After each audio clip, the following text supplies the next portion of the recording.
No.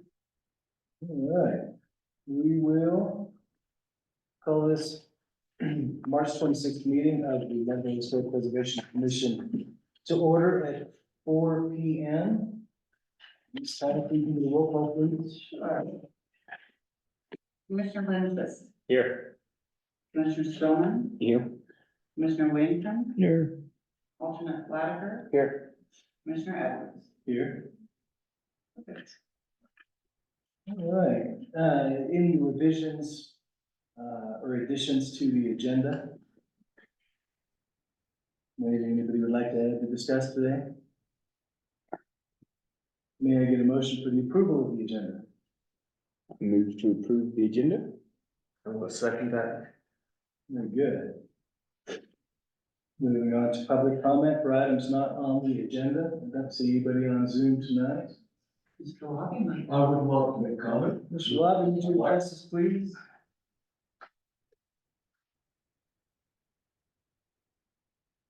You know, you just were doing the, Greg Lobby, 130 St. Louis Avenue.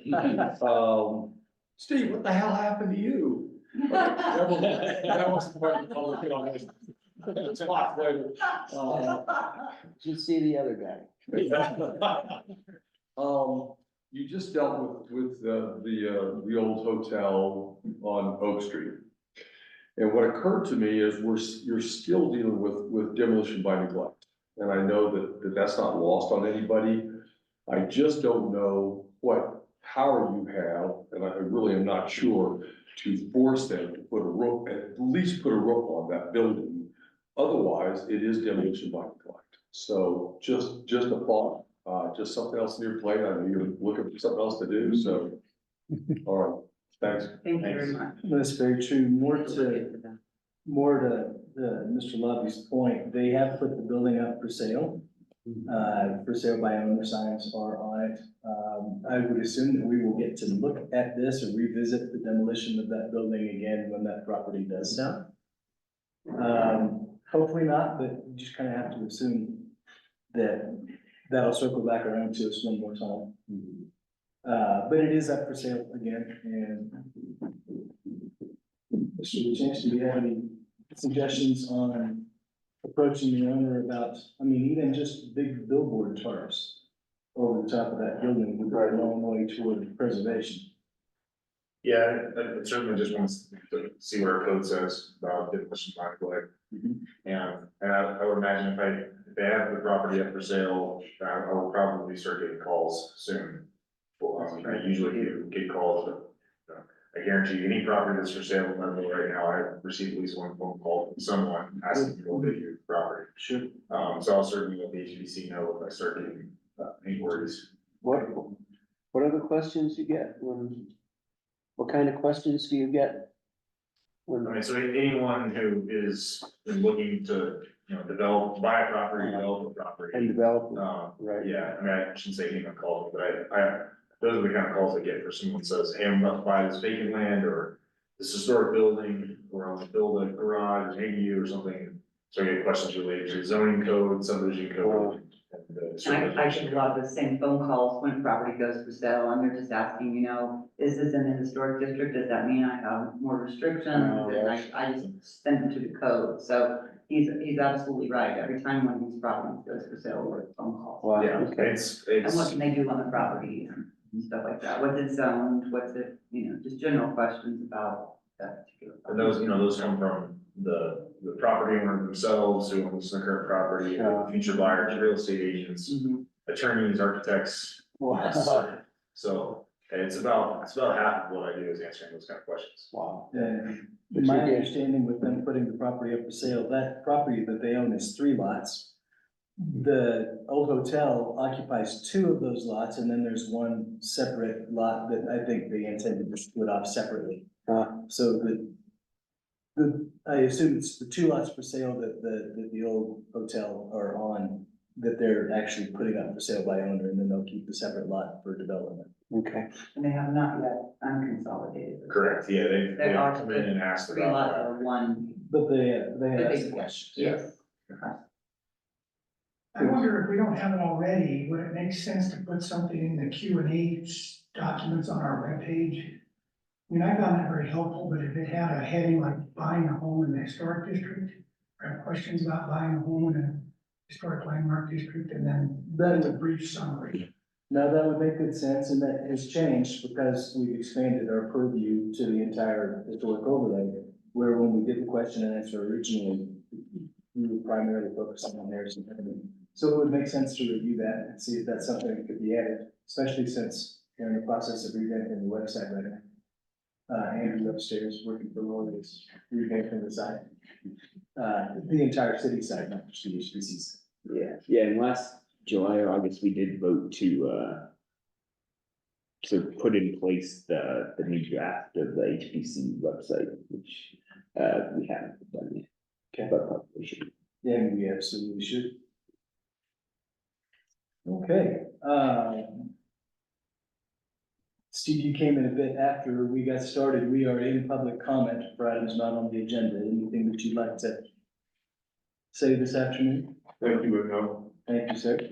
All right, and Ms. Ty, housekeeping items, please.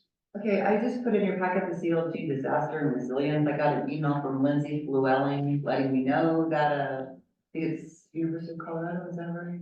Colorado? See you, Denver. CU Denver, that's it, sorry. Student will be contacting me, and then I put the email in there about that student contacting me. They are wanting to do an interview, and I guess I just I don't think I have a lot of answers for her as far as what kind of resilient plan we have, but it's something that we really, really need to think about. Is that a So plan for the HPC or just for certified? it's actually, History Colorado gathering information from certified local governments on their resilience plans. That would go to Claire Skeen. Oh, that's a great idea. That's a great idea. I'll pull her in on She is you. working on our plan currently, Okay, so that would be a forward on. because we really need to talk about the historic part of our town and what devastation would be if something were to happen. So it's something that we talk about, but we don't actually have any kind of plan or, some communities identify specific buildings that are, of utmost importance to them, and the fire department is aware of that whenever a big catastrophe happens, and they have priorities and such like that, but I don't know that this HPC or any HPC that I can find a record of has anything like that. So to me, this was just I want to get involved, and if they're willing to interview anybody else, I would love if anybody wanted to do that, for you to be part of it, but I think Claire is a perfect person to be involved and brought into that loop. And also I have this feeling that, History Colorado kind of tees things up for us, and I feel like they're getting ready to work on all CLGs and trying to help us get a plan like that, because it's so important to our communities. Yep. So I'm hoping that this is the first step in a longer goal of trying to make sure that we preserve what we can and have some kind of plan in place for. If this student that's doing the plan, wants to talk the, incident at the Tabor Opera House. And the Exactly. way that was responded to by several different local agencies and has been very well communicated. And nothing's been handled yet, but it's been very well communicated, so that might be a place to start too. I think it's a good point. And that brings me to my second topic, which obviously is not on your agenda, and I was just gonna update you guys on the Tabor Opera House. But it sounds like most people know, I don't really have any more information than we originally had about the bricks falling and coming down up by the corners.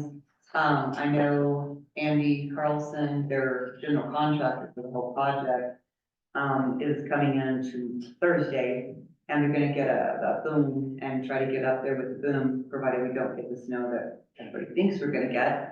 Cause that's why they've had to wait this week, is to try to get some of that snow out of the way. We've been in touch with CDOT because we have closed the sidewalk, parking lane and bike lane. CDOT's gonna give us an emergency permit so that if we do have to close a lane of traffic, we can do it immediately. And once they, do their investigation, basically with the boom up there, then they'll know whether or not they can do anything to shore it up right now and wait till summer. We're also trying to figure out if this is in, part of phase 3, or it's already in the scope of work from one of the other phases, so that it's already funded, otherwise there's funding issues involved. So, they did have their emergency meeting yesterday morning, I think it was. And, I talked to Laurie Simonson after that, and then got in touch with CDOT and Sarah Dallas and Jay, sorry. Anyway, Sarah and I have been in communication with CDOT and trying to get that permit secured so that if they do find out something Thursday or Friday, when the inspection's going on, that they can fix right then, they will do it then, and they have CDOT, permission to do that. We're hoping the boom can go up on St. Louis, that, dead street that's right there, but it just depends on where the actual problem is and how if they can get to it off that side, so. That's the only update I have, but if anyone else has anything further on that, please feel free to jump in. That's where it stands right now. It looks like the failure, it happened during the 2 days we had the big melt last week. And it looks like the flashing on the roof going back toward the building, not on the roof going out, has failed there. And so lots of bird's nest and organic material getting down inside of that cornice. Then we had the big melt and then we had a freeze, so it freeze popped the wood, and pushed the wood out. When it pushed the wood out, the loose bricks fell down onto the sidewalk. Yes, sir. Can I say something about this? Sure. Okay,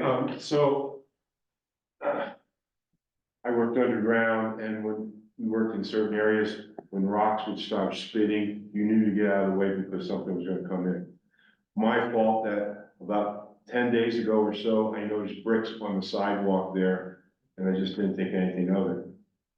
Couple days, the day before this came down, there was some more bricks on the sidewalk. So this has been happening over a period of time. It just didn't happen. I mean, it's been going for a while. No, that's good information. I wasn't aware that that had happened before. Yeah, But yeah, it looks like frost heave is pushing that out. So the intention would be to get up there and seal it up from the inside. They did get out what bird's nest and organic material they could, which should keep it from expanding more. But that's where it is. The third phase of the Tabor restoration is that front facade. They had intended to start on the ground floor and then do the upper part second. The intention now is to start at the top with that section and then work their way down. So they'll be reversing it, but hopefully that restoration work is included in the current scope, which is already, funding is already in place for that. Any questions? Comments? and just to comment on phase 3, Sarah's gotten Chapin and I both in the pre-stages of getting a COA going for that third phase, because they don't actually have a COA for the third phase, so, but Chapin and touch with it. Yeah, and that would essentially be in our code, it's automatic approval, so I got that email today, and so I'll essentially do that tomorrow. That will be because it's receiving state of Cervical 1 grant, and it is automatically approved by the city. So, administratively. Anything else for housekeeping? All right, we'll move on to updates. Our first update is the letter of the House Finance Commission on House Bill 24-1314. Yeah, the only update I have on that is that I sent out that letter and chose to send that in the body of the email versus an attachment, so hopefully it'd be more easily, capture the attention of the representatives more easily. Very good. Stuart, any new updates on our walking tour development? Yeah, I had a busy week last week on that. I finished up talking to Brown Stories folks, and they should have what they call a statement of work coming in soon, which is just memorializing everything we've been talking about, more in a formal document. It's not a contract, but it just lays out responsibilities, who's doing what and so on. So that should be coming in soon. They have a mechanism to get started without paying everything right up front, but there's not a lot of time in between payments, and I just think we ought to wait till we raise enough money and then get started on it rather than getting them started and hoping we'll raise more. So I will agree. that would be my suggestion. I did meet with a tourism panel last week and just sat down and walked through the whole concept with them. Showed them some examples, and I think very good support from them in terms of appreciation for what we're doing on that. And then, very last minute, last week I put a grant application together for the Lake County Community Fund, which was, I found out about it on Monday, Sunday or Monday, it was due on Friday. And it turns out I couldn't do it through HBC because we're still spending money that we apparently got from them last year. So I did it through the, Lebanon Entry Program. And with, some help from a few of you guys, I think it's a good application. Had letters of support from the EDC, from tourism, from HPC. I think it's a strong application as far as I can tell. It's my first grant I've ever written, so I think it's great. But, we'll see. I asked for $7,500. Typical grant is $2,500. But I thought I'd shoot a little high and, probably get knocked back down a little bit. So we'll hear about that next month. And then I do have a question I want to bounce off the commissioners. In terms of raising money, I think there might be some sort of sponsorship opportunities with a few companies in town, or Joey even brought up the suggestion that, we can't put every building on. We have to be very careful about which buildings on the tour, so we're not showing favoritism to one shop versus another, because it will draw traffic to a particular building. And I have talked to about 3 different shop owners and just said, if you had an opportunity to spend, say, $1,500–1,600 to get all the research done, all the historic photos pulled together, and this building that your shop is in up on the tour, is that something you'd be interested in? And without fault, everybody's been pretty positive about it. So it sort of is a different strategy for getting money, but I just wanted to see if you guys were okay if I sort of pursued that a little stronger and maybe talk to a couple of people that might want to sponsor it. We'd have to give them, some subtle advertising, thanks in part to so-and-so for this, but I think it can be done professionally without distracting from the historic aspect of the tour. I think you're gonna have to offer it to everybody or to Yes. nobody. I agree. I think, maybe we should spend a little time just putting together a single sheet proposal or idea sheet about that could go out to every business or every building owner there. You're right, it'd have to go out to everybody, of course. Maybe just having just a splash page that would introduce the idea. And then we could distribute that out to Harrison Avenue. All right, what do you think of, 1 or 2 corporate sponsors, bigger companies that might wanna chip in $2,500 or $5,000? IMAX might be ideal for something like that, the race series. Who knows? Vero seems like they're happy to participate in a lot. Is trying hard in Leadville right now. Can I just make sure that if they don't pay, they could still be on the tour? I don't want that to be, am I wrong in that? So there are a couple of different things there. And Stuart, correct me if I don't get full information. The walking tour starts at 10 buildings. So we need to put together a list and come up with 10 that we know we want to have on the walking tour to start with. That was where we got into okay, well, what if we like this building, but because this particular business is in that building, then it seems like favoritism. So how do you offer that same opportunity to all of the other business owners in town, in other historic and non-historic buildings? So we're trying to work through that. If anybody has any ideas. The other idea is to do more than 10, but that ups our starting cost considerably. That's about $1,600 for one additional I'm getting location. exact numbers. I was guessing 18, but she told me it would be a little less. Okay, And I think, we could still shoot to fund the 10 initial locations ourselves, and then I think if we decide to go this route, as many buildings as people want to contribute to, we can get those maybe even in the first round. sure. So that's kind of where our conundrum is we know we need to start with 10, but how do we choose 10 that are historically viable and representative of the entire street without having anybody feel like they were excluded? Yeah.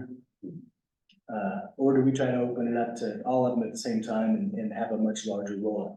That's what we're trying to figure out, and that's why Stuart's thinking of offering it to other businesses who wanna be on it that could pay to help pay for the development of their listing. Or having corporate sponsors who could help, allay some of that cost. These are all just ideas that we have, but those are the hurdles that we're running into to make sure that we're fair and representative and really try to cover the entire avenue. I think going to Climax would be a good idea, and some other, if there is another corporation that doesn't have any skin in the game, I think maybe there shouldn't be any talk to the people on Harrison about contributions. I think you're gonna get in trouble. Because people are either gonna feel like you can buy your way in, or, you know, why did you choose this building and not charge them anything, but you're saying I can be part of it if you charge me? So I think trying to get sort of an umbrella support for it from somebody who has no connection to any of the businesses is probably the way to go. That's a very good point. Yeah, I think I agree with Steve on that, that it would be nice to be able to get money from Harrison businesses because it seems like a great collaboration, but it does raise so many potential issues and conflicts and problems that go. There's one more thing that could be done that, once again, might stir up this same hornet's nest. But with our walking tour, and since it is geolocating, as you're walking down the street on the app, it'll tell you what business you're at. There is an upgrade on the walking tour that would allow somebody to have a pin on that map that would tell about their retail space or what they do in town. And that could be something that could be done separately. Yeah, as sort of but an not- add-on advertising that's specific to current retail, and that has nothing to do with the historic aspect of it, so it wouldn't be tied to the historic building or a historic building, but if one of the banks wanted to do that, they could have a pin that shows the hours they're open and what services they offer Yeah, as a addition over and above. So that might be an option as well, I don't know. I don't know whether that would create the same kinds of problems, but there are historic walking tours that have, you know, the tour just lists the buildings and the points of interest, but there is an overlay for retail to be involved there as well. That's about $150 to $200 per location to get that added. So it's And there are other walking tours that do that? Yes, it's something that Travel Stories, this app with all of these different walking tours in Colorado offers now, and several of them do take advantage of that. So yes, it's an existing benefit out there on existing historic tours. And something that we should take a look at. I don't know how to incorporate it, but maybe that is the distance we need to keep it from being favoritism in any way. Yeah, I'd suggest you sort of run this past the tourism panel.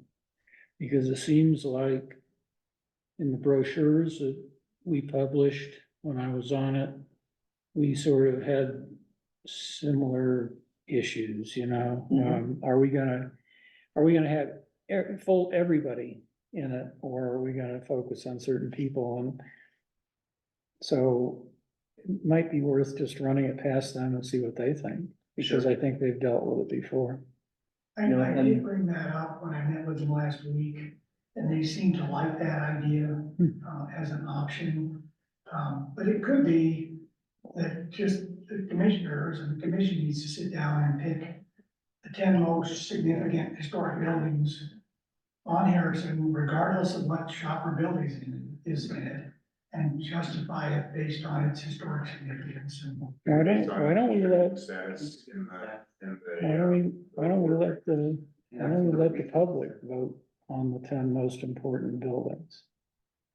And that's going to get them aware of the project, it's gonna get them aware of the HPC, and it gives them input. You know, sort of the way the, Herald Democrat does the best of thing every year. Yeah, ideally, I think the structures that were on that would all be contributing structures, and there are structures that, you know, someone might find to be their favorite structure, but there have been modifications to the structure that make it non-contributing, like if you look at the Chinese building, for example, someone may say, that's my favorite building, because I used to Chinese there, but it might be, Right. but it's non-contributing because 2/3 of the facade has been, you know, the openings and modified, so. Yeah, well, maybe we could put together a list then of, I don't know how many there even are, but like 15 to 20 contributing. That then could be chosen from. or And we voted could take on. choose those from our 1961 Yeah. nation inventory, but compare it to that cultural resource survey that we had done on Harrison that shows what's contributing and what's not contributing. I mean, I'm just thinking that maybe if I put those in a packet and let you guys see those kind of next to each other, because we do have an inventory list from 1961, but after having done your survey, you can find some are contributing and some are not. Well, and some have drastically changed between Right. them, so that would be an interesting comparison. I think so, I exercise. mean, I think that might be a good way to try to pick out your first group that. That sounds great. Anything else on the walking tour right now, Stuart? Maybe just some clarification on this particular topic of which way you want me to start pushing a little bit. So we're not gonna do maybe we could do a sheet that goes out to the shop owners to say there are two options. You can chip in enough to get the whole history of the building done and get it on the tour, or you can pay this much lesser amount and just have a different color dot that indicates, you know, what your shop is, what's in it, what your hours are. Or we could get public input on the 10 most significant buildings, or we could do it ourselves. Or we could just get the list of contributing structures and work off of that. And some of the buildings will be non-controversial, City Hall. Sure, But of there's course. controversy of any kind. Well, and the other complicated factor with the first point there was that a lot of times the building owner is different than the retail space. Yeah.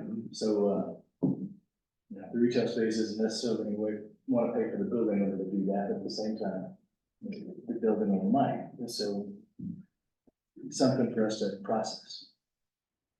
I'm just looking at it, if I can get 6 more buildings on the tour, Right? that'd be great. No, we just need to find agreeing Fairway, agreeing with the commissioners, trying to find a way to do that where we come out clean and it doesn't look like Yeah, no, I agree. anybody's paying to play there. So the sort of middle option there you mentioned was that, say, a bank, which isn't a historic structure at all, could pay a little bit, and then somehow in this app, their hours, and the fact that they exist would appear, maybe their logo, something like that, right? But they don't necessarily, they're a business, they don't necessarily have a connection with a particular building. Is that right? And that has been done elsewhere and was accepted, Yes, that's right? correct, yes. So And that's the reason we didn't go with the tourism panels ideas on apps, because those apps are really going after the retail and the lodging, and you know, those are very much marketing websites where you want to store. That, This has an overlay on a map that would show what retail spaces are there and what they do and what their hours are, and that's something that can be done, and when those are added at a much lower price point. I don't know if it could, you know, if it cost us $150, could we charge $300 and use the extra $150 as funding to then sponsor more buildings? Would that be a way to do that fairly? I don't know. Yeah, or pay for Just the to- annual upkeep. Exactly, right, so maybe there's a way to do that that's fair to everybody, Well, yeah, I think if you are making a distinction between the buildings and the businesses, that right there makes it fair. Just some additional data, I looked at looking at the intensive level survey of Harrison. So there are, 12 properties, 12 buildings that are both individually eligible for the NHL listing and contributing to our NHL district. And then there are 14 that are just contributing to our district. So there's only a difference of 2 there. So whether you want to do to both individual eligibility or just contributing to our district, you're looking between 12 and 14. I think go with the bigger number to give more options for votes.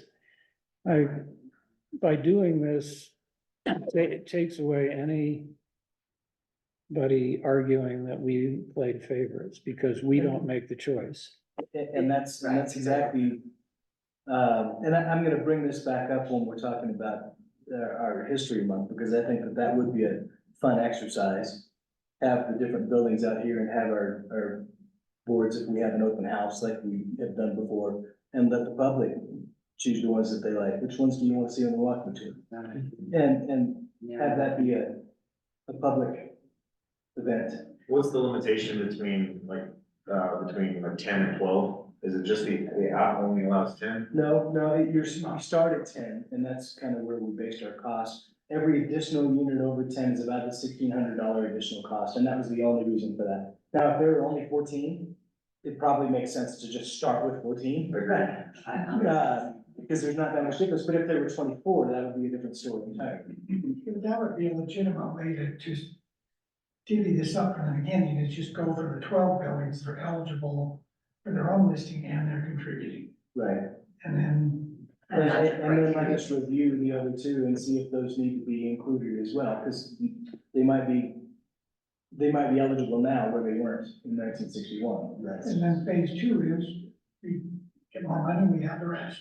And it would be nice to have a phase 2, because there's so many things slightly off of the avenue, the mining museum, the Jewish museum, the Railroad Depot. Church of the Ascension, the railroad depot. There are all kinds of things that are farther off that could be added in the future. Is that Heritage Museum part of this, or is that considered not on Harrison? It's not. It's not, so that would be, Would that, is the Healy House It won't be on listed. Harrison or not on Harrison? On the inventory, some of them are on the inventory and not on the survey because they weren't done, surveyed on, because the survey was on Harris. Right, So I'm but not even sure that Healy has a Healy. but Healy is outside of the 2015. Right, there's where it was, yeah, I think it is. I mean, it's So I don't obviously. think that, I don't think you know what. So we have all kinds of decisions that need to be made. Um, Can I ask a question about the little pin for like, say, the bank you were talking about? Is it gonna, I've never seen an app that has that kind of stuff, but would it be confusing to the person? Would they think it was a historic building, or is there a definite differentiation between? It's a different color. So just a very basic, think of a map with pins on it for your different locations, and all of our historic locations are blue pins. Okay, And then there could be red pins that you could hover over gotcha. on your app, and it would tell you, this is American National Bank, they're open 96. ATMs. Yeah. Okay. Or So it would- shop or whatever, so it is a differential for sure. Okay. You can know definitely tell automatically you're not looking at Okay. building, you're looking at a business. It's a different icon, there's no audio. It's There's no- it's okay, just. that- Yeah, and then it probably also helps that, probably with the exception of like the Delaware, the building names are gonna be different from the business name. Correct. Right, So, yeah, absolutely agree with that, yeah. Good conversation, guys. Anything else on walking tour for right now? Keep your fingers crossed on the ground. Absolutely. You did wear an awful lot of hats last week. Thank you very much. That's a tremendous amount of work. Workshop, research the history of your home. Awesome, Steve. That is also here. Met with Catherine Bowen last week. She is extremely excited to help us with this. She's extremely credentialed in it and has got 2 staff members that work with her. And, we think we could put something together pretty easily. We need to pick a date and a venue. The library is available, but part of me thinks if we could do it here, it would sort of make it more HPC oriented. And we can put, she can have her laptop and she can pick an address in town and walk through. Here's Sandbar maps, here's the city directories, with handouts with all the links to them. People can bring their own laptops, and while she's going through a certain section, they can start to look their own house up. She'll have, AJ and, I can't think of her name right now. One of the person that works with her could be here to walk around the tables and help people. So we're ready to roll. I just need to know if that is what you want to do, when you want to do it, and where we want to do it. I thought about talking to the paper to maybe have them do a little article, for the interview about it. You know, put some flyers up around town, get on the calendar, that kind of stuff. No, that would be fantastic. Would they be available to do something in April that's awfully tight? Yeah, they have, And that might not even work because I don't know that we got time to get a press release out and get in the paper. If we did late April, maybe that would be, and that would be before. And remember, the Leadville History Month discussion is on your agenda, and part of that discussion is Moving into May. May or April. So just keep that in mind while you're having this particular discussion. What kind of I think it would be availability? great to have this during. I know they've got another event at the library at April 18th. But if you'll give me some dates, I can bounce them off Jennifer. Okay. Give me weeks, so, you know. How do you guys feel about being like an HPC instead of a meeting? We do it on an HPC night. Yeah, just do an open house during the HBC Right. meeting from 4 to 6 PM on the second meeting of the month. April 26th, we have a pending COA application. Let's review this again in just a second when we talk about Leadville History Month. So we'll continue that discussion in just a second. Is that okay with everybody? Update on the 330 Westside COA?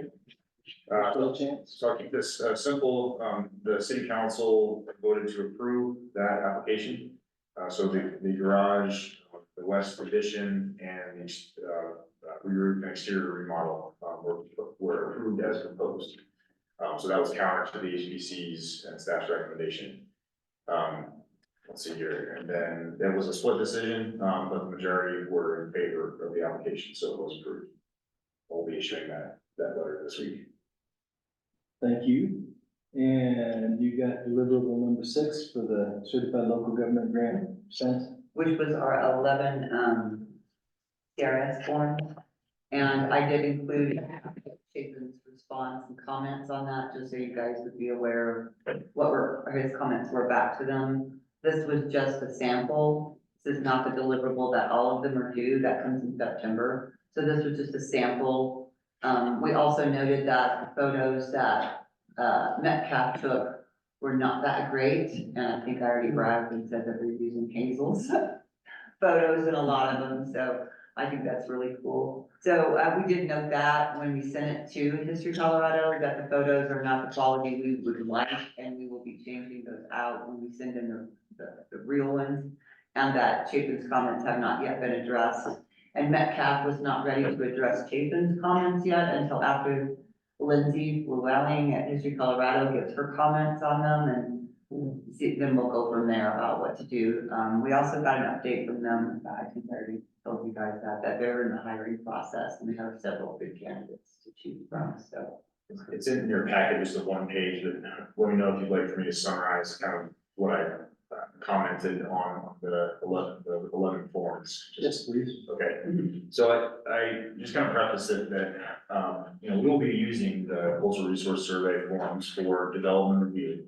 So in other words, when we have a COA application in front of us and we're trying to decide whether the siding modification that's proposed is allowed, or if a removal of a non-historic addition is allowed. Staff and this will be, with your staff report, we'll be referencing the survey to see what the survey said about the history of the property and whether or not, you know, if there have been any modifications and how those modifications affect the contributing status of the building. And so I think that, you know, I'm fairly familiar with working with CRS forms, and there are, you know, these are standard state provided, state forms.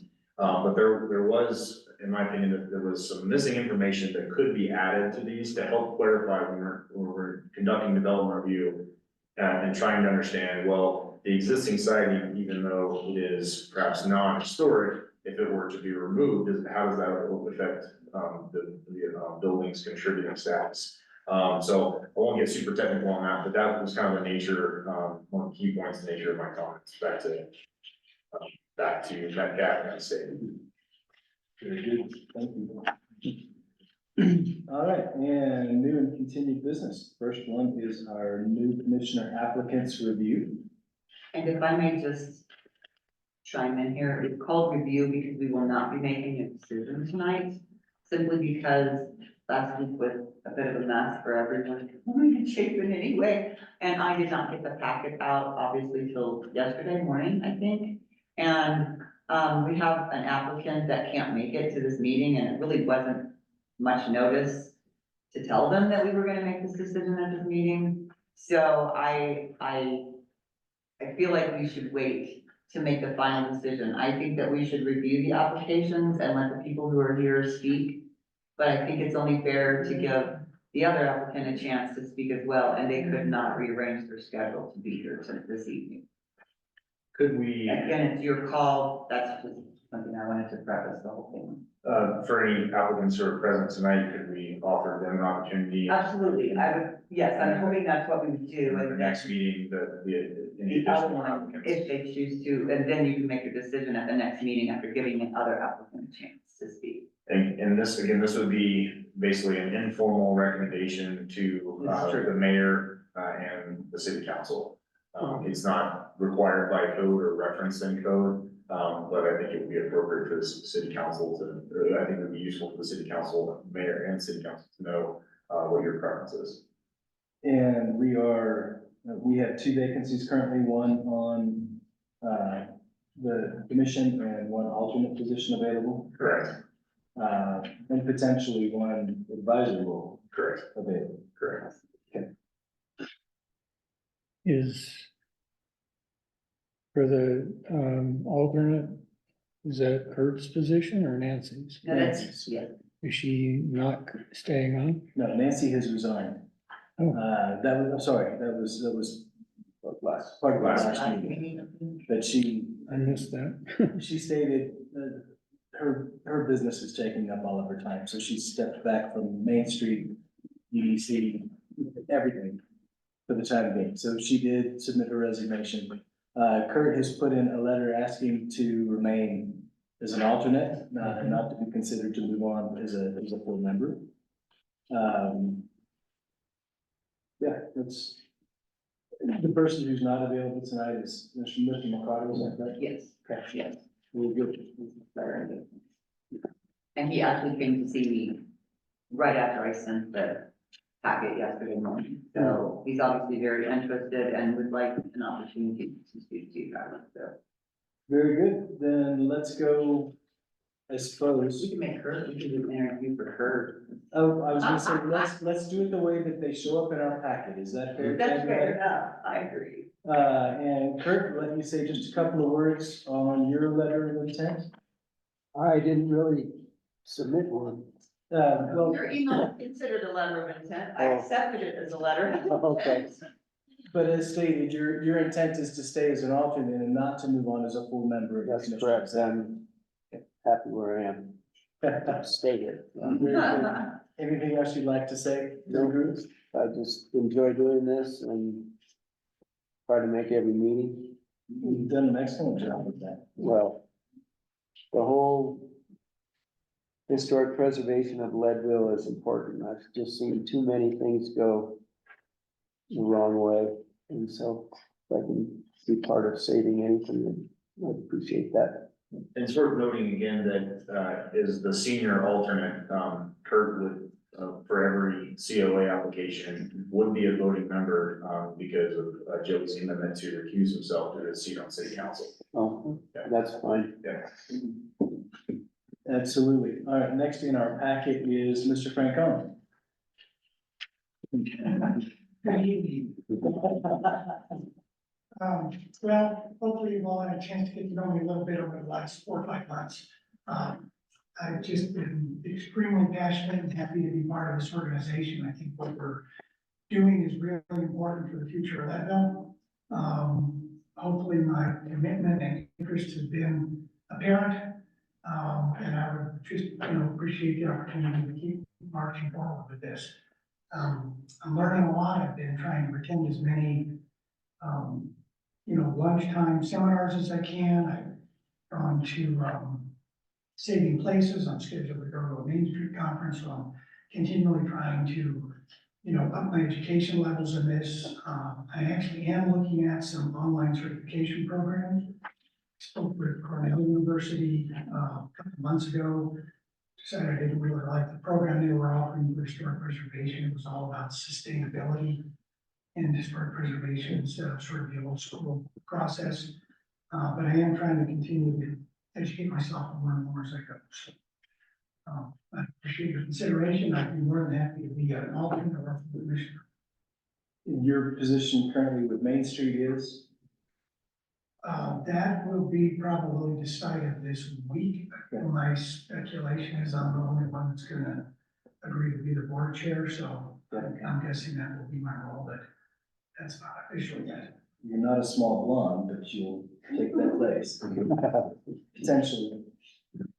I'd like to make just one comment, so staff probably shouldn't state like any preferences for these positions, but I think both Stuart and Mark have been great to work with on site visits for all the COA applications we had, and you've had their comments that were provided to you, either in your packet or, during the meeting, the written comments, that's been helpful for HPC's evaluation, even on short notice, so that's much appreciated. I'll note that Stuart has come to my office multiple times to ask questions in advance to make sure he's fulfilling his role. And so that's appreciated by staff. Very good. Thank you both. All right, Mr. Prestash. Would you like to say a few words about your letter of interest for the Historic Preservation Commission, please? Sure. Well, first of all, I'd like to advocate for Stuart to maintain the position, or be accepted for. There's a full position and an alternate, right? Correct. So I'd like to see him on that full position. As an alternate,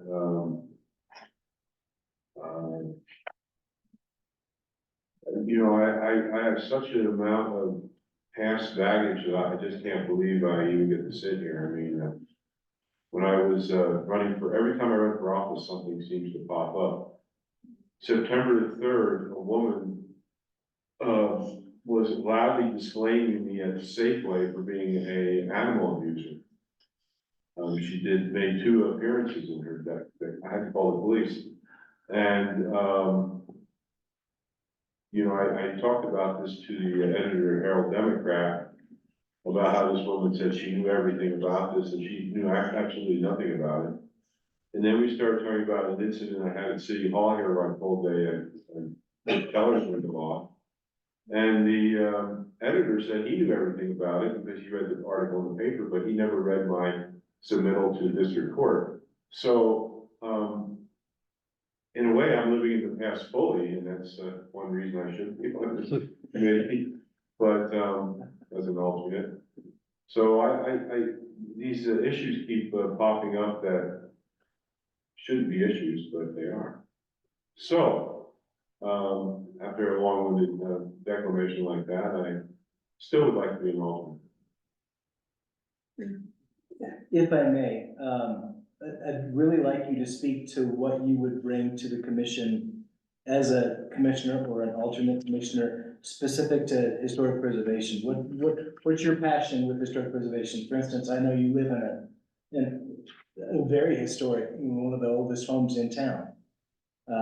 But setting aside all the personal stuff and all of the other things as to the business that we're doing, what keeps your interest? Well, several different things.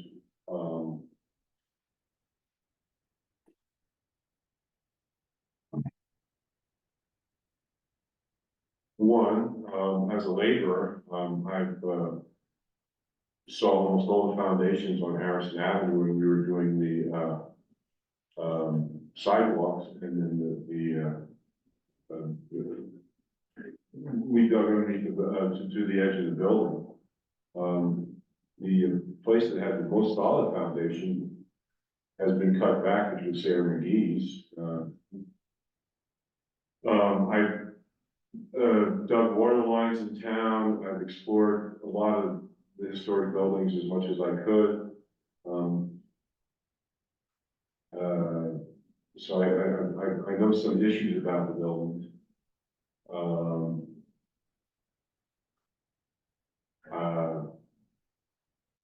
don't know, I mean, I could give you examples of the things I've seen in the buildings, but that would just take too long. So I have an interest in the structural parts of the building.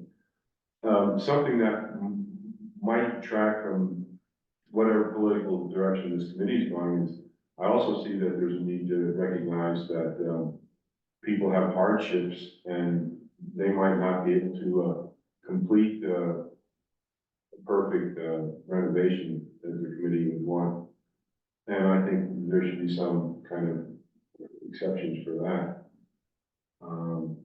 There was a building in Aspen where they had a historic commission, if I got this right, and they wanted to build a modernistic, futuristic thing, and they ended up getting the building. I'm not really sure what it is, but I read about this in the paper at some point. So, you know, money shouldn't dictate, what people's rights are as far as utilizing their property. So I guess that's about it. Very good, thank you very much. Steve.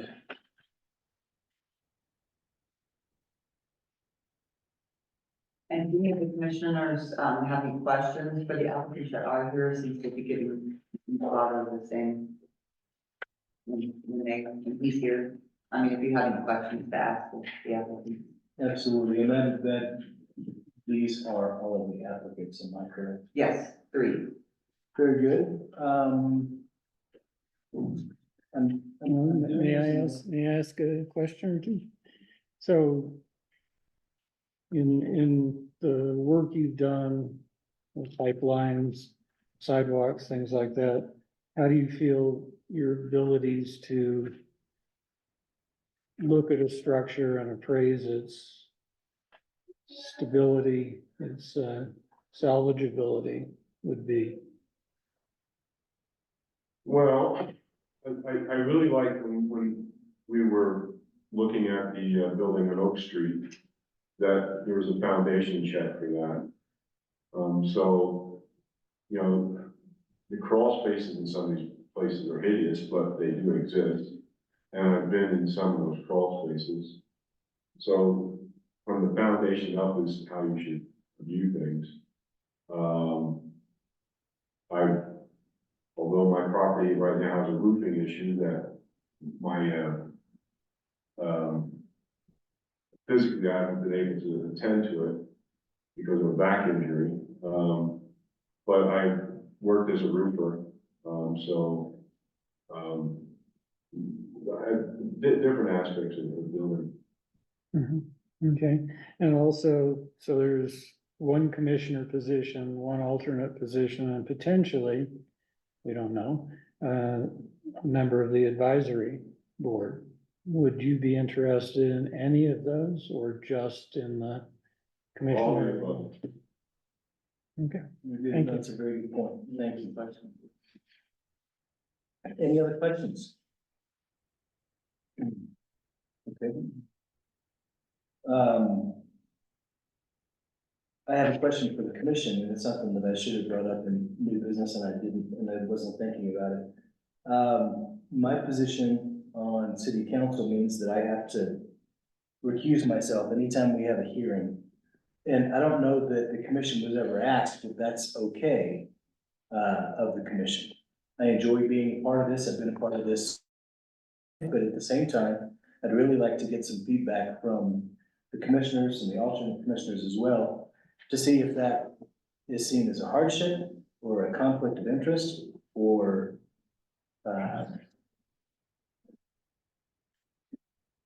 It's a good point. I would like some input on how you guys would like me to move forward, because it does put a little bit of a hardship on you guys and on an alternate when I have to recuse myself for every hearing, and I will have to recuse myself for every hearing. So I'd love to have a little bit of feedback to see if that's something that I need to address as well, since we're adding people to the commission. Would it make more sense for me to step back? Would you like me to stay with what I'm doing? Any feedback at all is appreciated. Don't take this the wrong way. I think the major issue about it is if you're the chairman of the commission. And please understand that after we get our new members, my intention is not to hold an office, to be a commissioner, but not to hold a position. So I will give up my quasi chairmanship that I have now. The intention would be to step away from that for sure. But beyond that, we're very lucky to have a commission that has enough people that we always have a quorum. A lot of commissions are not that lucky, and we don't seem to have that problem. But at the same time, I agree with you 100%, and I intend to fix that portion. But is just being a commissioner on the Historic Preservation Commission a hardship for the commission? Would it be easier if you had an entire group where you didn't have to worry about a recusal? For me, I don't think so. I think you're an extremely valuable asset to us, so I don't have any problem with it. Yeah, I agree. I strongly prefer having Commissioner Edwards on the commission, as long as the alternates are okay with stepping up and voting. I'm fine with that. Yeah, I think, and as long as city council is okay with you wearing two hats too, then It's I think having you as with inside views on what's going on in city council is probably a good thing. well, and that was a big part of it. That was part of my platform for running for city council, was being able to represent some of the commissions that are doing all of this work in the background that city council just doesn't know much about, or doesn't value nearly as much as they should. So that was a part of it, but I just wanted to put it out there and make sure that if there were any major reservations, I don't have any problem doing what the commission wants to see. And I would completely understand it. The chair, vice chair and treasurer or something that we can address. That won't be any problem at all, but beyond that, anything else from anybody? I'd be curious, when you're on the city council side and the COAs come up for demolition, do you have discussions like we do? We have right now, the way the system works, we have an entire other hearing. So every bit of information that you get, we get for city council. The difference is that city council is buried and it's a 6-hour meeting. So they don't spend the time, they don't have the perspective that we have. So I think I'm a little bit of a benefit for HBC being on that side of it. Yeah, that's what I'm wondering, yeah. It's almost double jeopardy for the people in the hearings, because they have to go through this twice. But I think slowly I can make city council understand just how valuable your input is, which is part of the point. Good, I like that, yeah. I think your leadership and knowledge base would be a huge loss if you were gone. So I would 100% vote that you stay on board. I do have a question. Please. Is there a way for you to stay on board and still be involved in the COAs? I'm just putting this out as something to think about, but if you were in an alternate role or an advisory role. I could even thought about being an advisor, but I think I would still have to recuse myself because I have the opportunity to, well, I don't know, Chapin, if I was just an advisor, That's a non-voting member, but is it not? I'm still weighing in on this issue twice, but I'm not the one presenting. Just so everybody's on the same page with terminology, so commissioners, alternates and advisory members. So advisory members are, there's no any kind of professional requirement for advisory members. The purpose of advisory members is basically to be involved in the application process, to help staff make recommendations to the voting members for public hearings. So they do things that you're not allowed to do for a quasi judicial application, so they can go onto a site and then both of them can be there at the same time, we don't have to call a public hearing. They can have meetings with the applicant outside of the public hearing, before the public hearing. And then they can also make recommendations to you in advance of the hearing. So those are the purposes, and they are non-voting members. So that begs the question for clarification, as an advisor, would I be able to be in the hearing for a COA? And still be able to weigh in for the council, Right. And be able to access that information twice without putting anybody in jeopardy? No, I don't think so. I don't. I think the city I would have attorney, the same problem. I think the city yeah. attorney would say you're privileged to additional information the rest of city council is not privileged to. Okay. Yeah.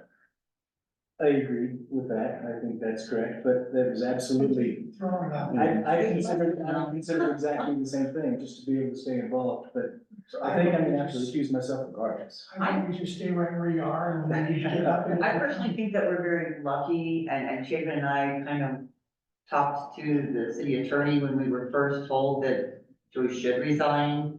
You know, and I personally was upset because I didn't think it was fair, because at the time, we had so few COAs coming through, it really seemed like it would be a bigger hindrance to us as a commission to not have Joey, just because of those few COAs we got throughout the year. So we talked, you know, with the attorney to see what would, and a lot of the attorneys is also perception. We have to be very careful, small town perception. If they think that it's an advantage to have Joey on here, we need to not do that. So that was another reason that they were advising us not to let him be on it. But if he recused himself from every public hearing, then they were okay with it. So I do agree with Chapin. I don't think the city attorney would be okay with him being an advisory member, even though he's non-voting, he's still sitting through everything and hearing everything. No, and that makes good sense. Okay, Well, now you know how we all feel. with you guys' blessing, then my intention would be to stay on, but not to hold that position. Good, of course. Awesome. Very good, thank you guys. Okay, the next I think is our saving places notes. And again, if I can just bug in everything that's on the agenda. Please. And I've been better prepared, sorry about this being so late. To get our scholarship funding back, we need to have a written summary of the sessions you attended, if you were on the list of people that got the, and we got everybody covered in scholarship. So if you did attend Saving Places, you're gonna need to do a write-up of the sessions, just a quick summary of the sessions you attended. I need those to me next week. We have the option to break it up, because we had so many people going. Even Lindsay at History Colorado was like, just be part of them on one meeting, because that's another part of our CLG thing, is we present our summaries to the commission as a whole, and it does help the commissioners who did not attend, or anything that, some of us didn't go to the same classes. So I wanted to let Steve and Scott present theirs, because I already have theirs, but the rest of them we can do at the next meeting. I just need them to me in time for my April 4th, I believe, deadline. I have to send this to get reimbursed for the scholarship. I need all the summaries together to be sent in. But we will do the rest of them at another meeting. You have Scott's and Steve's, Correct. you don't have mine, you don't have Stewart's. Chapin's, Rebecca's, Okay, sorry. that's okay, and I don't have I've mine either. got mine, I just want to. Just send myself then. And I've got mine now, so I'll have those for you this afternoon. Okay, that would be awesome. I do need those pretty quickly, this week if possible. Or we will forfeit those Or we scholarships. will lose whatever, written summaries I don't have, we will lose that person. And Stuart would be very upset with us because he needs those funds. Right? Very good. Who would like to go first? Steve, would you like to go first? And Scott's are in there Get first. the packet first, so. Scott, you're up. Okay, yeah, so I wrote up notes for 3 of the sessions I attended. first was one on National Historic Landmarks, featuring some of the folks who came up here to tour town, a couple years ago. Justin, I think was one, and, Astrid Liverman. And two things stuck out to me from the presentation. One is they mentioned, I think this might be a recentish change. But for National Historic Landmark forms completed before 1986, any building that's in the district from the period of significance is considered contributing, they said. Say that again. That if your National Historic Landmark form was completed before 1986. Which ours was. Yeah, which ours was, then I assume because those are known to be inadequate, compared to forms today. They said, and I should do more research on this, or maybe we should follow up in an email. But what I got from their presentation is that any building in the district within your period of significance, I mean, presumably, if it hasn't undergone like gigantic changes, is considered contributing. It's just sort of assumed if it was built in that time and maintains the integrity. So really, on Harrison Avenue, for instance, outside of our bank buildings, everything else would be Well, considered. the thing is, our period of significance is 1860 and 1900. Understood. And so, yeah, But the not, vast majority of our, but yeah, well, yeah, right, sorry, not City Hall and not the yeah, county. and then a lot of, for the houses, then Yeah. that would make it, So anything that came sort of up on a the base register in assumption. 1888, yeah. or immediately adjacent to that is automatically contributing. Yeah, so that might be worth following up on, That's good. just to sort of clarify, like, is that a blanket assumption? Is that a like, depending on integrity? Right. Or, that kind of thing. Right. Because, you could have, like, my house was built in the 1880s, but it's got like vinyl siding, and it needs to be taken back a few steps. I'm not sure Like most where, do. yeah, where exactly that line is, but especially for us in our district, while we're getting the surveys done, that could be really useful tidbit. Well, and on that exact same thing, Leadville was inundated with vinyl siding in the 1970s and the 1980s. That's a wonderful thing because it was put right over the top of whatever was there. Yeah. They never removed anything when they put on So vinyl siding. hopefully it's just So it is protected. it is truly a protective cover. This is a good Yeah. thing for Leadville. Uh-huh. Go right ahead. Yeah, and then the other big point was, as we kind of knew from our discussions with them, updates to National Historic Landmark,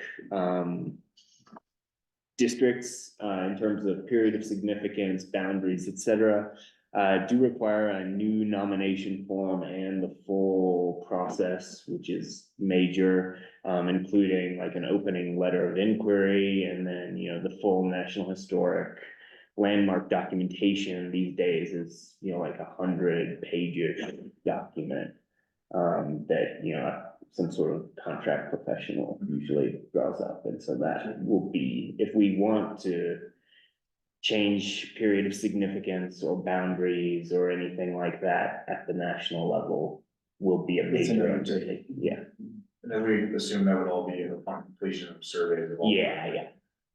It's like 8 years, 10 years. Like, good to know. Yeah, Right. so we don't get ahead of ourselves. The second one, I think, did you attend this one too, Stuart? I heard you talk about it. We're the same one, so. Yeah, the Reviving North London Mill, I thought this was incredible to see the old, North London Mill office just on the other side of Mosquito Pass, down a little ways. That it's been rehabilitated as this off-grid backcountry hut, a nonprofit, or maybe nonprofit, sort of working with Park County and getting a bunch of funding from like State Historical Fund, and working with, Natalie from Formworks, she was on the project. And they seem to have done a great job rehabilitating it, making it a useful space, but still respecting the history of that site and the landscape. And given that, we've talked some here about sort of the mining district and potential for some sort of historic designation or either, you know, that maybe that has been in the works in the past. Just thinking about whether there's any sort of either rehab that would be worth pursuing on buildings up there, or some kind of like, you know, landmark or historic designation, or whether any work needs to be done to try to preserve some of that stuff. It just sort of started kicking some thoughts and questions when I'm in my head. Absolutely, and a lot of the restoration work that Mr. Whittington's done on the matchless mine would Yeah, be a part of I'm that. sure. Authority on old mine building restoration.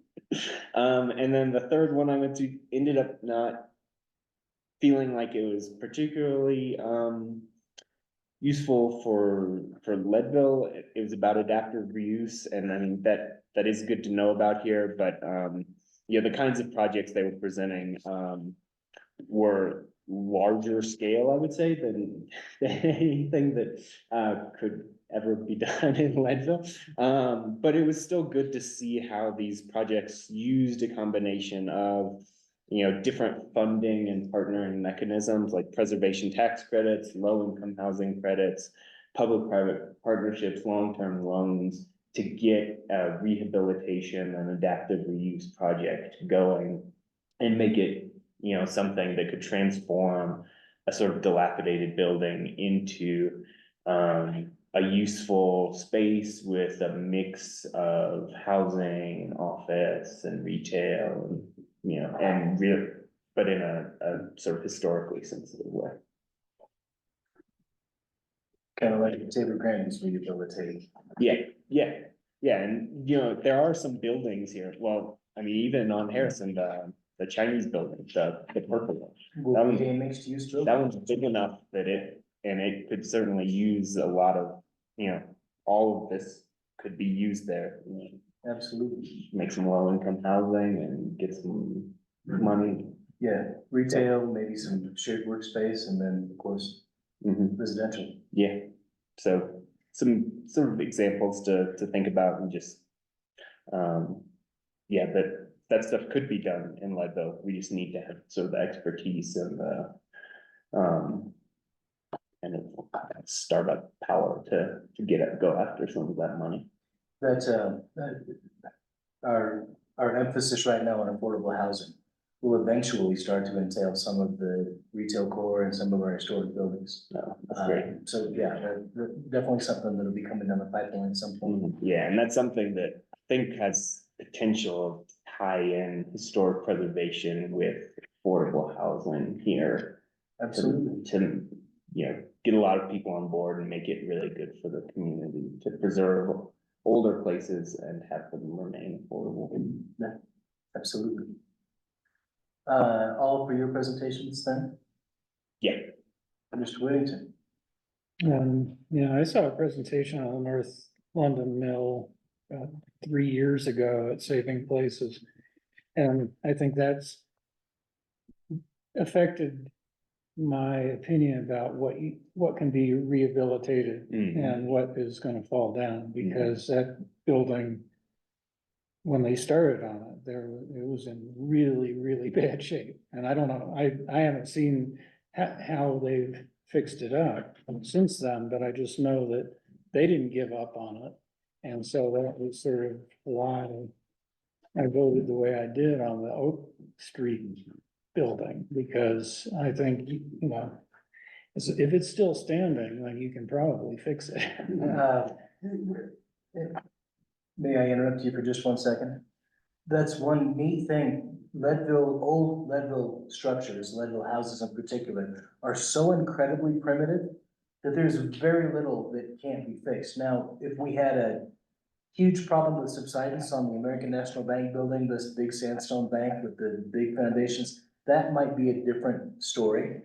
But most of these buildings they're so incredibly simply constructed that there's very little that you can't fix with very simple tools and very simple knowledge. Anyway, go right ahead, please. Anyway, so that had an impact on my view on things. Okay, so I was focusing mainly on diversity because that's a personal interest of mine. And, things to know is that there's going to be a big push in History Colorado for, historic sites, historic monuments, things like that, that are related to diverse groups. This is coming up in the next few years. I heard about it in 2 or 3 different sessions. And I hadn't really expected that, but, you know, they were throwing out, statistics of how many of the nation's monuments, for example, are related to Blacks or Native Americans or Asian Americans or women, and there are very few. And I think Colorado wants to be proactive and change that in Colorado at least. So when we're thinking about, I think when we're thinking about projects here in Leadville, the walking tour, for example, if we can make connections between these buildings and groups that are underrepresented or not represented well, that's a great thing. And I mean, that can be a religious group, it can be a racial group, it can be even an economic group.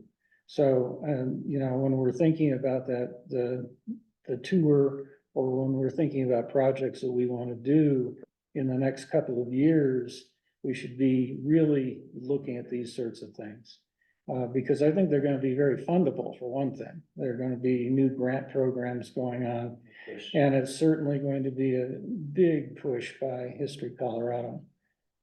So I didn't look over my notes, but I think the name of the program is in there somewhere. So I attended, one about building a more inclusive preservation field in Colorado, and then Colorado Heritage for All. And besides, you know, looking at sites that are related to non-mainstream groups, I think getting people from other, you know, like Hispanic people or African Americans or whoever, if you can get them involved with a project, that's an important thing. So the whole push toward BIPOC is really big at the state level right now. Remind everybody what BIPOC stands for. What does it stand for? Black, Indigenous, and people of color. Yeah, okay, thanks. Thank Yeah, I actually wrote that down at some point because I wasn't sure what it was, but, and I guess, let's see, one thing that I found interesting in Colorado Heritage for All is that, to get on the US National Register, a structure or a place or a site has to be at least 50 years old, but in Colorado, it only has to be 30 years. So, you know, that's another thing we might want to think about here in town is we don't necessarily have to get these buildings on the national register if we can get them on the state register, which is probably an easier process anyway. And it's a lot more flexible in terms of the time frame, although for us, it doesn't really matter because we've got so many things that are eligible for the US register already. I don't know, let's see, the plenary session, I didn't find that impressive or exciting. It was basically a case study that somebody had done. And then I did the intersection of archaeology, preservation, and community engagement. I think you were in that one too, weren't you, Joey? And Yeah. because it was all fouled up for the first 15 minutes, you Yeah, couldn't no. hear it or you couldn't see it. That's right, no sound on that one, so I didn't even take notes on that one. It was pretty bad. Yeah, so, and that was a case where there's this, company basically that's doing, archaeology and archaeological events. They did our International Archaeology Day that I went to back in October, which was really good. And so, they're doing some good stuff, but it was unfortunate that we missed the whole beginning of their presentation. That was frustrating. So as always, you know, it's a mixture of really useful and not so useful information that comes out of Saving Places. Very good, thank you. I can't believe there's 22 mermaids. That's amazing. All right, and moving on with new and continued business. Oh, I'm sorry, Stuart, go Well, ahead. my biggest observation of the whole thing was, there's no entry level collection, so we had to have a couple of historic preservation 101 people that are new to the area. I just, like, the opening session, I looked around, and it was all these academics and professors and state people and people in need. I don't know if they did it this year, and 2 or 3 years ago, they had sort of a guide that told you which level this was, you know, each session was, and I'm not sure, I don't know that they did that this year. But you can sort of tell, is this entry level, or is this intermediate, or is this advanced? And maybe they stopped doing that. Well, the History Colorado seminars are also very much luck of the draw. Some of them are very professional and some of them are, at the end of 30 minutes, you kind of feel bad for yourself. But it's always that way. You know, some of it, and there's no necessarily rhyme or reason as to which ones are somebody spent weeks putting together and which ones about 15 minutes ago and started brainstorming. Yeah, I do think after having gone through it a few years now, I feel like I have a better sense just from sort of the title and description of whether I think it's gonna be good and, useful to Leadville. Because a lot of, some things are clearly, gonna be more pertinent to like Denver front range. But then others are, you can be like, oh, I see that's either clearly applicable or could be translated to our community. But it's been a process, and I've certainly into the number of Saving Places. It's exciting, so kind of year where I'm like, oh, I like all three of these, and then this year I have, I don't have time to do it. Because it wasn't hurt. It's one benefit of doing it online, is that Right. you can just like. That's what I did on my last one, so, yeah. So the rethink, refine and revive the two ladies. Yeah, my final synopsis and all my notes is 2 ladies turning archaeology into boring public events using grants and volunteers. Sometimes that's what you end up with. So you can decide whether to send that one in or not.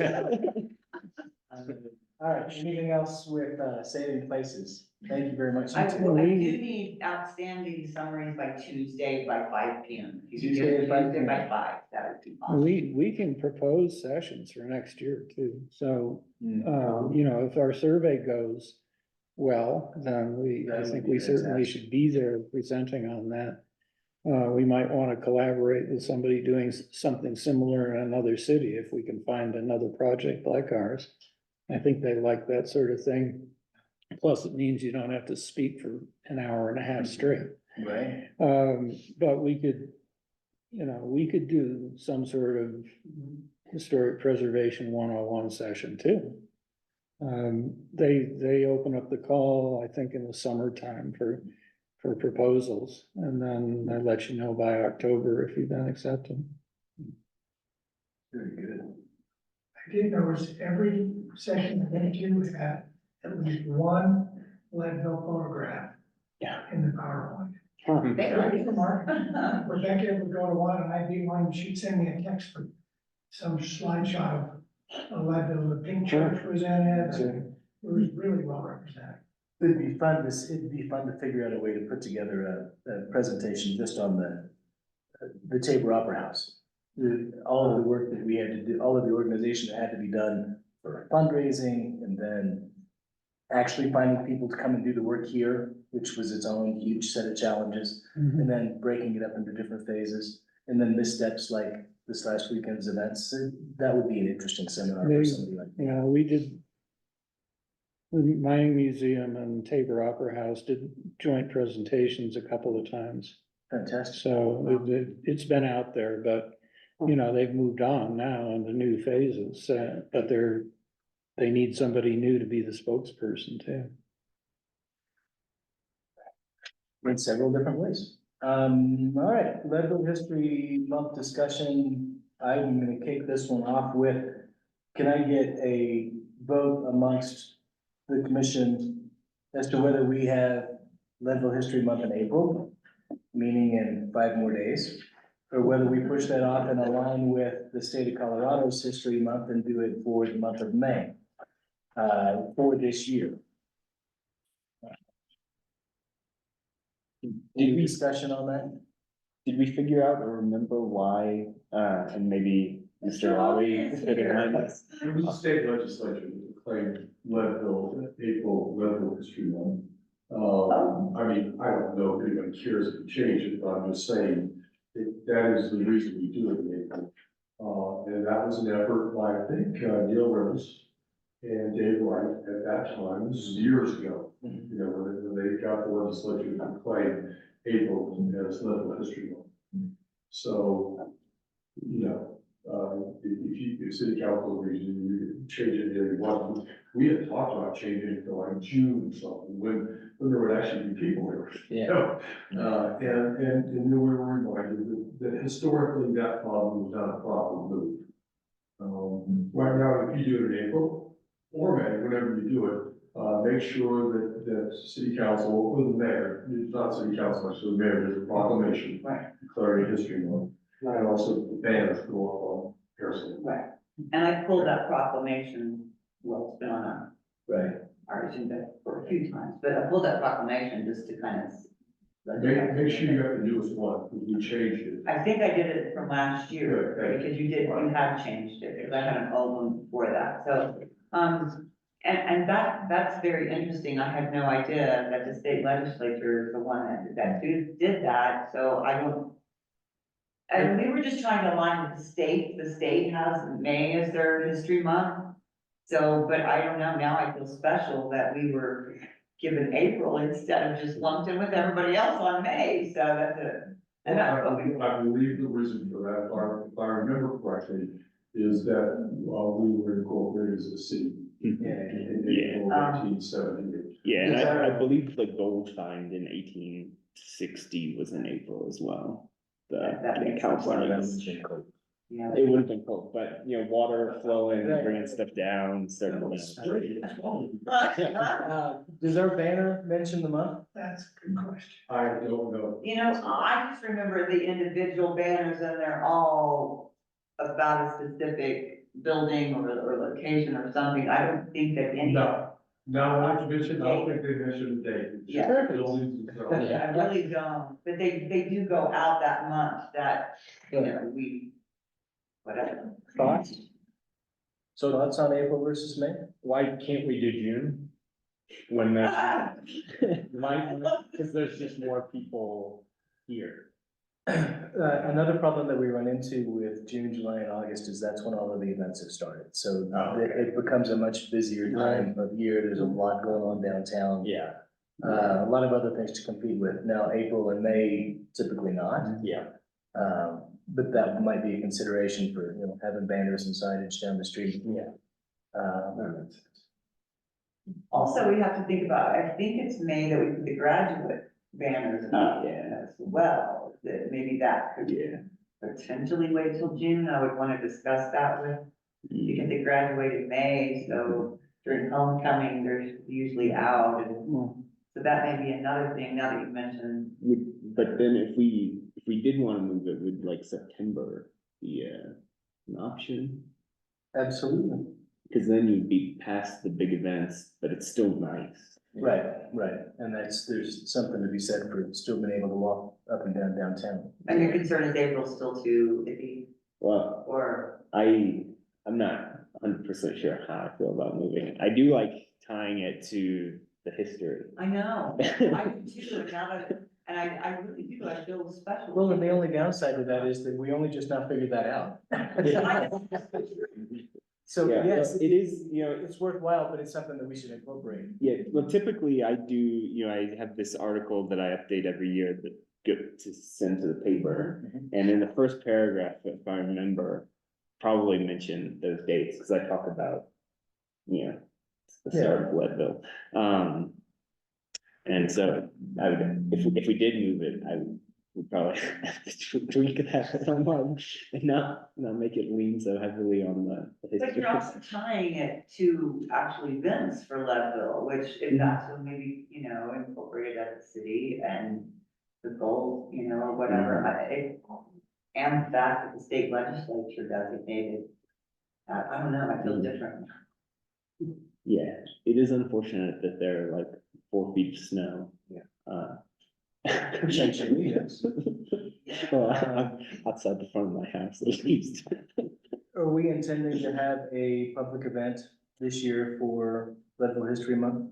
Do we want to have an open house on our second? No, we have a hearing We do. on our second Public meeting, hearing. so that would preclude an event.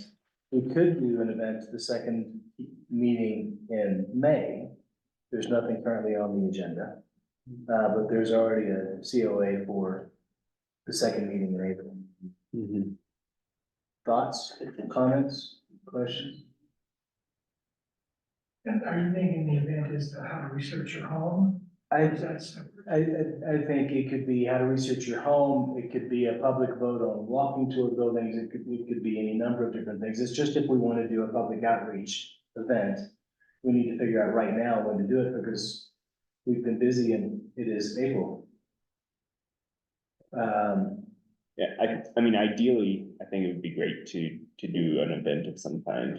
Stuart's already gotten the ball rolling on research your And home. that event sounds fantastic. And- It does sound like it would be a broad reaching event. And we could even tie just a little bit, tax credits into that, like, once you've researched your home, or you can like build this into doing a preservation tax credit And then the application. Workshop, yeah.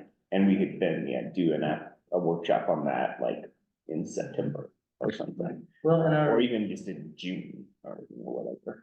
our historic month can be April, and we can have the mayor make a proclamation that it's in April, and the banners can go up in April. We can still do an event in May. Yeah, that's true, yeah. There's no. There's reason nothing we really can't- to tie that, there's nothing that would hinder doing the event a bit later, Yeah, even though we call April our Leadville April History Month. Still try to get the article in the paper, just like you always do. yeah, but if we go ahead and know that we're gonna do an event, I could, because I was already gonna mention the grants we've received in the last year, the walking tour that's in progress, but then I could also mention, even if it's vaguely, that, keep your eye out for this research your house workshop that we're gonna be hosting. Well, and I wouldn't be vague about it at all. I think that announced the date, it just happens to be in May. Yeah, well, as long as I we think that hurts anything. decide on a firm date. Okay, we know we have availability on the agenda for the second meeting in May. Ms. Ty, can you tell us what date that is? Does it have to be on the same date as a commission meeting? No, it's just convenient for all of us. That's really. Yeah, but historically, we have had complaints that, we start at 4, working people That's true, that's and why. people with kids Tried to make it, have yeah. trouble. And I remember in the past, like, we've had our meetings start at 4 and then the open house start at 5 and try to go past 6. And on Tuesday, we might run into a city council. So city work session council, or something. we're opposite of city council's agendas, or city council's meetings except for work sessions. Correct. And I don't remember right now if we have a work session for. The second meeting in May would be May 28th, would be towards the end of the month. The first meeting is the 14th, later. May's kind of weird. But we could also consider that for 5 to 7, or. We should think about, or consider, because the 28th is the day after Memorial Day. So it's also a holiday. Yeah. Or again, Yeah. essentially, We don't have to have it on. Cause I think we would get better attendance either, potentially later in the evening or Weekend. mid-morning or whatever. you said May 28th. I'm not 100% sure about that, but that's just my sense. There's not a work session scheduled for May 28th, and we could do that. If we wanted to do that, we would just post our meeting and hold our event later that evening, say 5 to 7. Whatever works. But there's not an announced work session currently at the second Okay, Meeting. so we would have that. We won't have to We can vacate. keep the room longer. Right, and you go to 7 or, Yeah. something like that. Do we have tables we can set up in here, or is this it? We could figure it out, for sure. Please? There's a sign up here that says maximum occupancy 49 people. Correct. We haven't had that many at any open house we've ever had. I I wish we had to go to a different location. That hasn't proven to be an issue in the past. Now, it would be wonderful point, if it though. was. I like your optimism, I really do. That's right. Encouraging. But then you could run the event in the hallway. Right, And it could run down, absolutely. We could do one of the. set a table outside out Outside, there, correct. yeah, to. And everybody, I'm sure, knows, we can't, whenever there's a city council meeting and we're running late, the problem for a public meeting is having anything upstairs. We don't have handicap access upstairs, so everything has to happen on this level. Which is why sometimes things get cut short.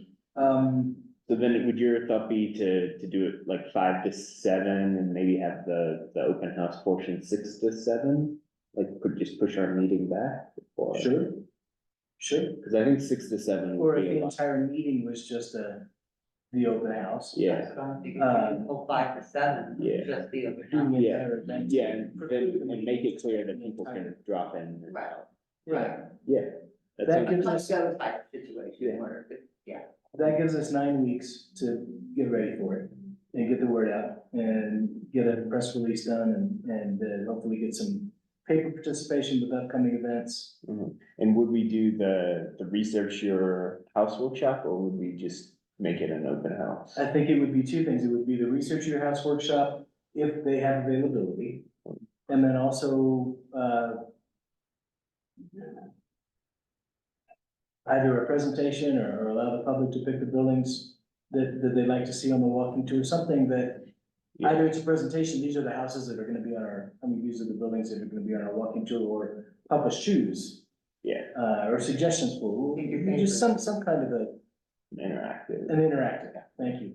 I think tax credits would be good. I did tax credits on my house and got it approved, so I've been through that Fantastic. Yeah. process, so. Yeah, and we should be able to, we could probably do a pretty cause you've done it, Steve, and I've done it, and so we have at least some experience with the forums and everything. Yeah. And so we could easily tack that on to a research your house workshop, or even just do it as a separate. It wouldn't even need to be long, so showing people how to navigate the History of Colorado site and find the forums. Sort of what timeline for doing things in terms of, when to submit the forms versus when you do the work on your house, what kind of documentation you need. Just sort of nuts and bolts of how to do that, and then what kind of information you're gonna need to Do put you it guys think together. that would be, I mean, I'm thinking, if we had a workshop just with tax credits, would we get that many people? I'm wondering, because I'm thinking that if we have it alongside this, we just have a separate table somewhere for, then people who are interested in know, then they could come ask. Yeah. Whereas maybe it's not for everyone. Yeah, I'm yeah. just thinking out loud now. And that is No. as soon as you say the word tax, a lot of people's eyes glaze over. Yeah. So maybe this is our presentation. That's the hook. And then we have a 1 or 2 page handout that we're available to answer questions on about tax credits for people who happen to be there. Yeah. And that's just a second interactive. If you have questions on taxes, we're happy to answer your questions on how to apply for that and what might be available. Yeah, In addition to this, but not as a separate presentation, just Right. as a second. yeah, but, and then Source we of can information. use that to gauge, is there enough interest that we Exactly. could do a second thing I a agree couple with months that. down the road? If it seems like we should, then it would be warranted. I Yeah. agree with that. So then next order would be to have Stuart reach out and see if they're available for May 28th. And then vote on that at our next meeting. Does And that, are we- does that sound appropriate? Are we keeping April, are we, for history month? Is For, that- for this year? 2024, it probably doesn't Maybe make any should sense to change. change it. Okay. So we'll keep April as April History Month, but our events we would be having in late May. Does everybody agree with that, or do I need to get a vote? Any concerns there? Can I make one comment about the research your home. I think it's gonna be a pretty scripted session. I don't think it's gonna be a good session to drop in on. I think you're gonna wanna be there when it starts and be watching the monitors and as Jennifer's pulling things up and doing it yourself, I assume, I think I asked somebody about, Wi-Fi, it's good enough that, 10 or 15 people or whoever can all be on at the same time. I guess we had envisioned, and maybe we can change it, that it's not a drop-in as you are thing, it's like a class. Yeah, do you know how long, it would be? I think it's at least an hour. At least an hour, I okay. mean, people are going around on their own laptops if they have them, trying to look things up, and people are helping them, I think it's at least an hour. Okay, yeah, because if it were like. And that being the shorter. case, we could probably keep it to an hour. Mhm. And then our event is 5 to 7, presentation begins at 5:30. And then we would allow ourselves 30 minutes at the end for interactive and question and answer. And if that is amenable to them, if they'd rather just have 5 to 7 and want to do a 2-hour presentation, that would be acceptable I too. think we'd lose It people. just after that. needs to be the way it just would have to be the way we present it. Right, so we're thinking 5:30 to 7 for the We'd have an open house from 5 PM to 7 PM. And in a perfect world, the presentation would be 5:30 to 6:30. And just ask them for a 1-hour presentation It just with looks a like, question and answer area at the end. feels like this isn't an open house, this is a workshop. To me, they're two different things. And they don't sound like they're the same thing, because an open house is a drop-in, casual, let Well, me and chat with that's- these And that's the people. way we present it. And the workshop is a class, like you just Yeah, said, but- so I don't see them. Do we want it to be an open house? Can we just make it a workshop? That's what it sounds like it is. I think More of a that's just workshop how than you- an open house. Yeah, we could do that, or, if you wanted to keep with the plan of trying to combine them, we could always then, do work.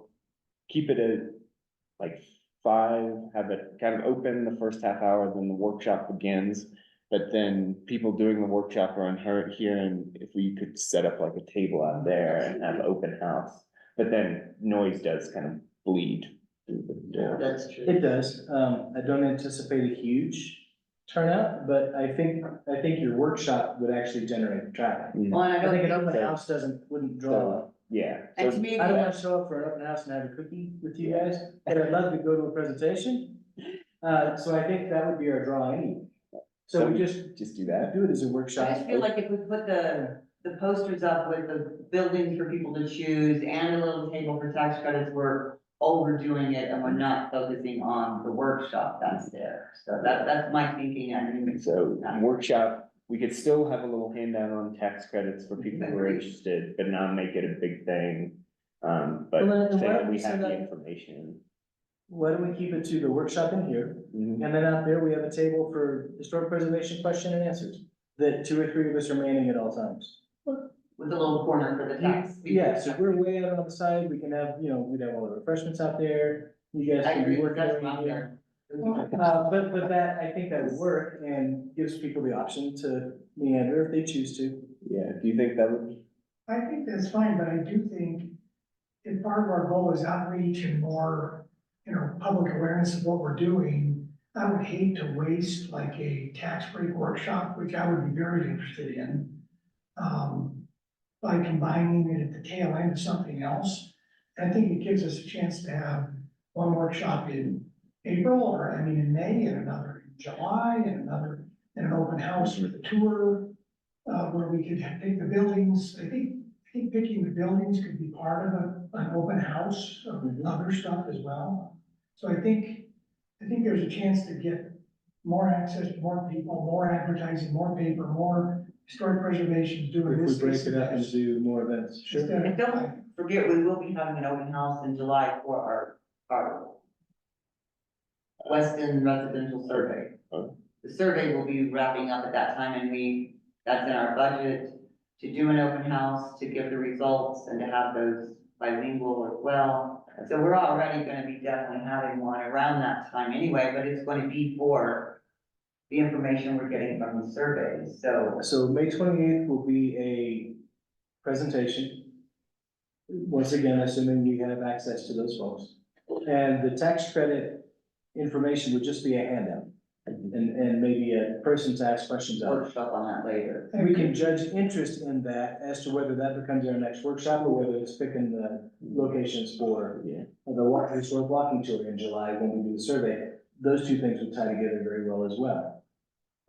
So you're right, and we will keep it very simple.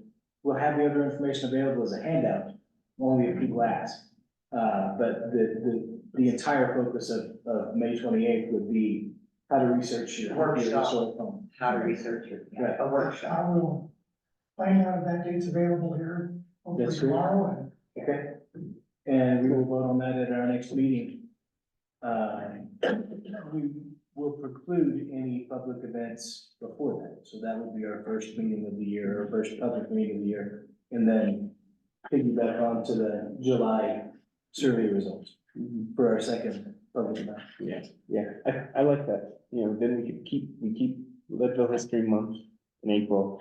But then I do like Stuart's idea that we shouldn't be afraid of holding more public events, and we shouldn't be scared that people won't attend. If we do them regularly, then hopefully people will see that they can learn something and that they're fun, Yeah. because we're fun people, and historic preservation is fun.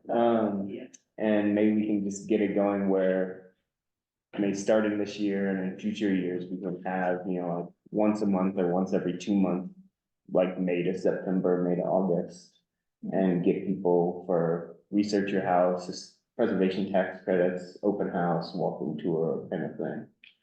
I wonder if we shouldn't, for one of our events, I wonder if we couldn't impose on the Tabor Opera House to do a Historic Preservation Commission sponsored tour one evening as an event. Kind of like what they gave us Just for, a year. exactly, just for local Leadville public outreach, I wonder if that would. Yeah, that would be cool to do a midweek thing. Yeah. But it might create some interest and create some interaction for folks who wouldn't necessarily come for something here, but might go to something like that. Yeah. So opportunity for another event. Guys, we're gonna run into a workshop that happens in about 10 minutes, so we do need to run it down. Okay, Alright. what else? I will do a new version of the usual article and send it out, just to see if anyone has anything to add, and then we can ship it off to the paper. That would be great. I also have a public relations person here in town who will do a press release once we get confirmation for May 28th. I'll put together a press release that we can submit to the paper for the workshop to try to get an article as well. And then I can also get it in for the upcoming events in the calendar at the back of the paper. So I can take care of that part of it. Once we have details, I can put together that press release and get it out to all the local news organizations, particularly ours. What else do we need to cover tonight, guys? Can I make a suggestion real quick? Please, yes. We've done the flyers in the city of Leadville before, and we, historic preservation, and we moved some of the budget over to the Historic Preservation Commission to cover a couple of those flyers. But it would be even cheaper if you could work with Hannah to develop just addresses in the National Historic Overlay District as opposed to the entire city. Entirely up to you, but I think that would be more to your mission and benefit if you could develop that smaller set of addresses for flyers. Okay. And I'm not quite sure how you're gonna do that, but it's just. It's Hannah and bandwidth that'll be the issue. Well, it's Hannah and that thing that we used previously that captures the addresses, if we can narrow it down, and it was not easy, because I think we can. That's why I'm suggesting Great idea. something else other than the. I think I have an idea right now.